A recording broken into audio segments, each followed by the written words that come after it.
Comment minimiser l'attitude perfectionniste?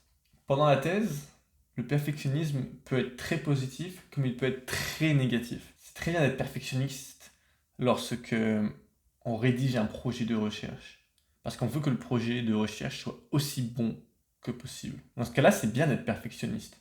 Parce que du coup, tu essayes et tu te donnes au maximum pour rédiger quelque chose de bien, quelque chose de beau, quelque chose qui soit plaisant à lire. Tu veux faire la même chose que tu rédiges un article scientifique. Tu veux que chaque partie soit rédigée le mieux possible. Tu veux essayer de vraiment rédiger chaque partie de tout ton cœur, de tout ton aide, de toutes tes forces. Tu as envie de, justement que ton texte soit bien rédigé. Cependant, ça peut arriver d'un autre côté à l'excès, qui est de passer 15 heures sur une seule phrase et d'être sur cette phrase et de se dire ok, comment je peux améliorer cette phrase et juste rester des heures et des heures sur une seule phrase. Peut-être que c'est trop. Là, c'est à toi de voir quand tu arrives à un moment qui est trop et de te poser la question pourquoi est-ce que j'ai ce perfectionnisme. Et on a aussi ce perfectionnisme pour certaines choses qui ne sont pas très importantes. Par exemple, lorsqu'on rédige un email, peut-être que, encore une fois, ça va dépendre à qui t'envoie l'email, mais peut-être que la rédaction de l'email n'est pas si cruciale. Peut-être que envoyer le premier brouillon à son directeur de thèse n'est pas si crucial, n'est pas si grave. Donc c'est essayer de remarquer. C'est normal d'être perfectionniste et de vouloir rédiger quelque chose de bien, mais dans le même temps, c'est aussi normal de révéler lorsqu'on a fait notre mieux et de se dire ok, je me suis donné à fond pour rédiger ce document-là. Là, j'arrive à une étape. Si je continue dessus, je vais passer 15 heures et ça va pas vraiment s'améliorer. Je dois montrer le document à quelqu'un. On arrive rapidement lorsqu'on rédige avec des étapes comme cela. On se dit, je sais plus quoi faire pour améliorer le texte. Et c'est à ce moment-là que quelqu'un vient nous aider et nous dit en un clin d'œil, ok, ça, mets-le là, ça c'est pas bien, j'arrive pas à le lire. Là, je supervise une doctorante en ce moment. Elle m'a envoyé son texte et elle me dit, je sais pas quoi faire pour l'améliorer. Et en le lisant, il faisait 2 pages sur l'introduction de sa revue. Et j'ai vu plein de choses qui n'allaient pas. Et moi, ça m'a pris peut-être un quart d'heure de tout voir. Alors qu'elle était coincée. Et je pense qu'on a tous ce problème-là.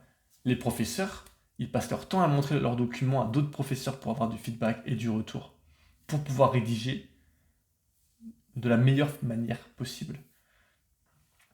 Donc, il faut vaincre cette peur de se dire que les gens vont nous juger. Parce que du coup, on va se retrouver à être perfectionniste parce qu'on a peur que quelqu'un nous juge.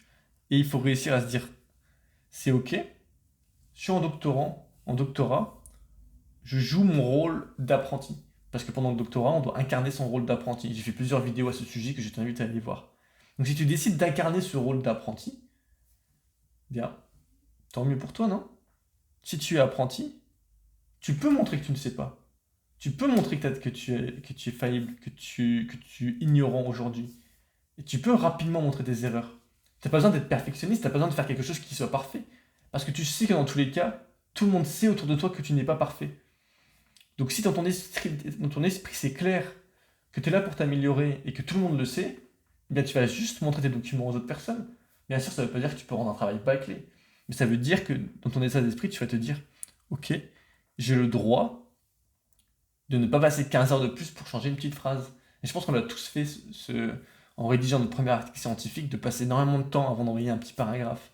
Et dans tous les cas, il va y avoir des corrections sur ce paragraphe, il va y avoir des corrections sur l'article scientifique, parce qu'il y a des choses que tu ne sais pas encore, il y a des choses que tu n'arrives pas à voir, il y a des choses que tu ne comprends pas encore dans la recherche. C'est seulement en recevant ce feedback que tu vas pouvoir intégrer ce feedback et être capable la fois d'après de rédiger quelque chose de mieux. Donc il faut être prêt justement à vaincre ce perfectionnisme. Le perfectionnisme, c'est aussi un moyen de procrastiner. On se dit, ok, je vais essayer de rendre cette chose le mieux possible, le plus beau possible, parce qu'on se dit que ça nous évite de faire d'autres actions qui sont plus importantes. Donc la question c'est est-ce que tu procrastines aussi? Est-ce que tu es perfectionniste pour procrastiner? Donc est-ce que tu regardes l'action, tu dis, oh ok, je vais continuer de rédiger ce paragraphe. Tu passes des heures et des heures sur le paragraphe, au lieu d'avoir rédigé cette autre chose que tu es censé faire depuis 2 semaines, mais que tu retardes parce que tu as peur de la faire. Au lieu d'avoir fait cette expérience que tu es censé apprendre. C'est ce que je me retrouvais souvent pendant ma thèse, c'était de me dire, je savais ce que je devais faire, je savais que j'avais cette chose à faire, Mais je l'ai retardé une expérience, je ça m'a pris 6 mois avant d'enfin avoir l'énergie mentale de pouvoir faire cette expérience. Donc, mais du coup, j'étais perfectionniste pour d'autres projets, j'essayais de rendre les choses aussi bien que possible. Donc c'est à toi de voir, est-ce que tu fais cela pour ça? Ou est-ce que c'est vraiment que tu as envie de rendre le projet le mieux possible? Est-ce que ça vaut le coup? Donc c'est vraiment se poser la question, est-ce que pour cette tâche spécifique que je suis en train de faire, c'est important qu'elle soit le mieux possible aujourd'hui? Ou est-ce que je peux justement seulement l'avoir 80% fait en ayant passé 20% de mon temps? Parce qu'en général, on- si tu es chercheur, tu devrais connaître cette loi du 80-20. Tu passes 20% de ton temps à obtenir 80% des résultats et 80% de ton temps à obtenir 20% des résultats restants.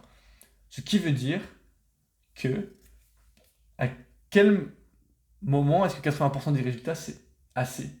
C'est probablement assez lorsque tu envoies ce document à tes superviseurs de thèse. C'est peut-être pas assez lorsque tu veux soumettre un article scientifique ou une demande de bourse. Donc c'est à toi de peser le pour et le contre. Quand est-ce que l'un est assez et l'un ne l'est pas? Ça va dépendre de toi, de tes projets, de ce que tu veux faire. Voilà. Si tu as quelque chose à rajouter, je t'invite à commenter. S'il y a un point sur lequel tu n'es pas d'accord, commente aussi, partage cette vidéo et je te dis à la semaine prochaine.